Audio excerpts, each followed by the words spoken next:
All right, so let's finish this up with letter C. This one has a little twist to it.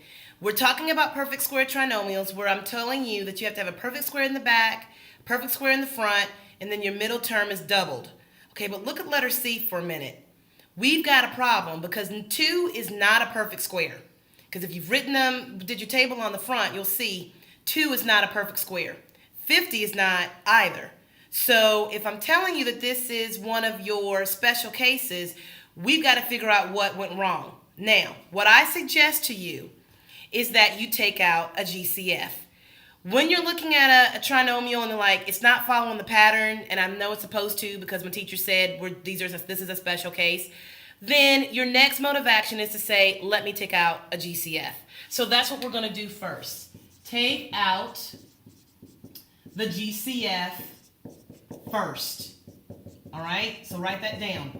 So what is the GCF of 2, 20, and 50?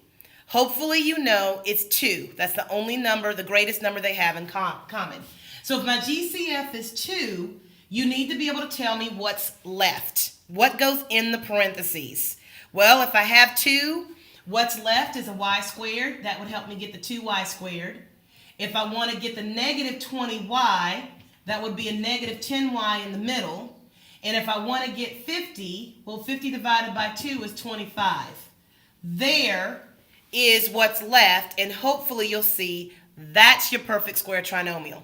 So if you found your pattern, you recognize the pattern here, some form or fashion of the pattern, you will be able to go straight from here to your answer. But if not, we're Xboxing. So let's hit it.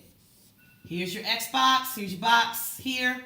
Oh wait, we got to do the X first. Okay, let's do the X first. So I need factors of 25 that when I add them give me negative 10. Hopefully you do your little math or whatever and you realize that it is negative 5 and negative 5. When you multiply, you get the 25. When you add, you get the negative 10. Now, this 2 up here, don't worry about it. Just leave it right there. I will tell you when the 2 comes into play. So now, we've got our X. Now let's do our box. Okay. First term, first box. Oh, I guess you don't need that 1 there. Diagonals gets the negative 5s. Bottom term gets the bottom box. Now let's hit it. GCF. You guys should know how to do this by now.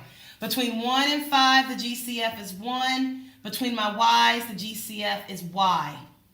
I have a negative 5 and 25. Because that's a negative, my GCF will be negative. The GCF between 5 and 25 is 5. Now again, you should be seeing a pattern. What you may be probably seeing and you're like, is that supposed to be? How is it? That's your pattern. Okay? Across 1 and 5, the GCF is 1. Between the y's, the GCF is y. Between negative 5 and 25, because that's negative, the GCF will be 5, and there is no GCF for the y. Put it together. Y minus 5 times y minus 5. Where's my minus? The better way to write it is y minus 5 quantity squared. There it is. Special cases. Lots of videos, lots of work. Welcome to quarter 4.